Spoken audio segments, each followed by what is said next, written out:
जनपद के शहर के मुख्य बाजार में कुछ पोस्टर चस्पा किए गए हैं जिसमें अलग अलग स्लोगन हैं।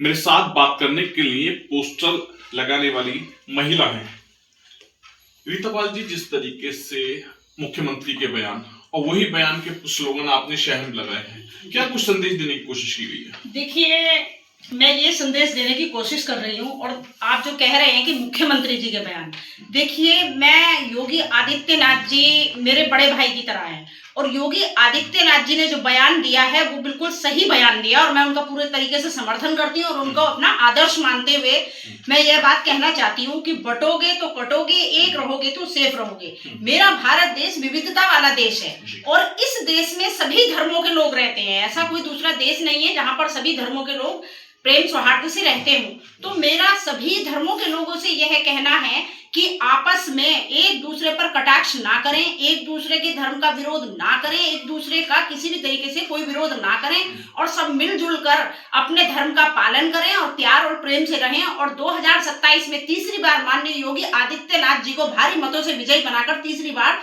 सीएम बनाएं। मेरा यही कहना है सबसे। ठीक है, इसी के साथ एक स्लोगन और भी है, कयामत तक बाबरी नहीं बनेगी। वहां हुमायूं कबीर जो है बाबरी की नींव रख दी है, सब कुछ है, केंद्र में सरकार है, उसके बाद जो है तुम्हारा इस तरीके की अगर नाम रखा जाए बाबरी, तो उस पर आपत्ति क्यों है? और आपका जो स्लोगन है कयामत तक बाबरी नहीं बनेगी, क्या संदेश दिया गया है? देखिए, मेरा संदेश यही है कि अयोध्या में राम मंदिर 500 वर्षों के इंतजार के बाद बन पाया, जिसमें कई लोगों का रक्त बहा, कुर्बानियां दी, लोगों ने बलिदानियां दी। और जब हमारे माननीय प्रधानमंत्री नरेंद्र मोदी जी आए तो 500 वर्ष के संघर्ष के बाद हमने वहां पर राम मंदिर बनाया, जो कि एक बहुत बड़ा सपना था। और हमने वहां पर मस्जिद के लिए अलग जमीन दी और बाबरी मस्जिद वहां से तोड़ी गई है। तो देखिए, मेरे को मस्जिद से कोई दिक्कत नहीं है। मुर्शिदाबाद में जो हुमायूं कबीर वो बाबरी मस्जिद बना रहा है, मेरे को बाबरी के नाम से परेशानी है, मस्जिद बनाने से कोई परेशानी नहीं है। आप मस्जिद बनाइए, सब अपना अपना धर्म है, सबकी अपनी आस्था है।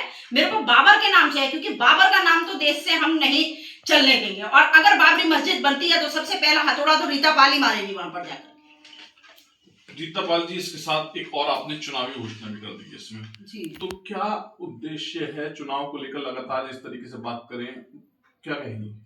देखिए, चुनावी घोषणा तो नहीं, लेकिन मेरा भी बचपन से ही एक सपना है समाज सेवा करने का। पिछले 7 साल से मैं अपना समाज सेवा कर रही हूँ। अपनी अखिल भारतीय पाल महासभा में भी जिलाध्यक्ष हूँ। 2023 में भी मैं वार्ड का इलेक्शन लड़ चुकी हूँ, जिसमें मैं 2nd नंबर पर रही थी। मेरा हमेशा से यही सपना रहा है कि मैं समाज की सेवा करूं। और देखिए, मोदी जी ने भी कहा है कि 33% आरक्षण तो महिलाओं के लिए है। जब मोदी जी 33% आरक्षण दे रहे हैं तो देखिए, मेरे बड़े भाई रितेश गुप्ता जी विधायक हैं, दूसरी बार हैं, वो सही काम कर रहे हैं, उनसे मेरे को कोई परेशानी नहीं है। लेकिन मेरा यही मानना है कि मेरे योगी आदित्यनाथ जी बड़े भाई अगर मेरे को मौका देते हैं तो मैं अपने शहर की सेवा जरूर करना चाहूंगी। जिस तरीके से हुमायूं कबीर ने बाबरी मस्जिद से नाम रखा है और तमाम जो है तुम्हारा तैयारी वहां पर कर रहे हैं, तो इसको लेकर रोकने के लिए क्या कुछ कहेगा? आपकी तरफ से क्या कुछ कहेंगी?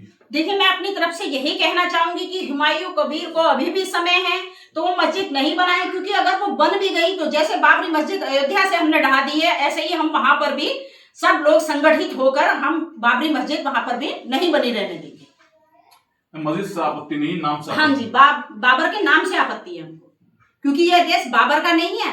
यहाँ बहुत कुर्बानियां दी हैं हमारे महाराणा प्रताप, हमारे महाराज शिवाजी, कितने भगत सिंह, सुखदेव, राजगुरु, इतने लोगों ने मतलब यहाँ पर कुर्बानियां दी हैं। तो देखिए, तो बाबर का नाम नहीं चलने देंगे बस। तो आखिर इस तरीके के लोग इन नाम क्यों रखते हैं, उनको लेकर क्या कुछ कहेंगे? देखिए, ये तो उन्हीं की सोच है कि उन्होंने क्यों रखा। मैं तो सभी धर्मों के लिए कह रही हूँ कि सभी लोग मिलजुल कर आपस में रहें, कोई किसी का विरोध ना करे, कोई कुछ ना करे। तो बस इससे अच्छा तो कोई देश नहीं, अमन चैन भी बनी रहेगी और अच्छा बना रहेगा। क्योंकि देखिए, जब से 2027 में भी मैं इसीलिए तीसरी बार मुख्यमंत्री बनाने की बात कर रही हूँ योगी आदित्यनाथ जी को, क्योंकि तब से उन्होंने प्रदेश की बागडोर संभाली है तो इतनी अमन चैन की व्यवस्था चल रही है, हर किसी को समान अधिकार दिए हैं और सबकी सुनवाई भी की जा रही है। किसी के साथ भी गलत कुछ हो रहा है तो योगी जी तुरंत एक्शन ले रहे हैं।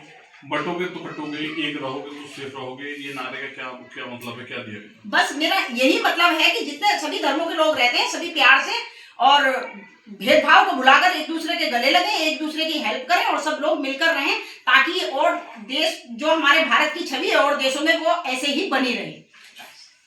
मिशन 2027 को लेकर एक स्लोगन देते हुए शहर में कई पोस्टर चस्पा किए गए हैं, जिसको लेकर मेरे द्वारा पोस्टर लगाने वाली महिला से बात की गई, जिनके द्वारा तमाम जानकारी दी गई है। शारिक सिद्दीकी, TV9, मुरादाबाद।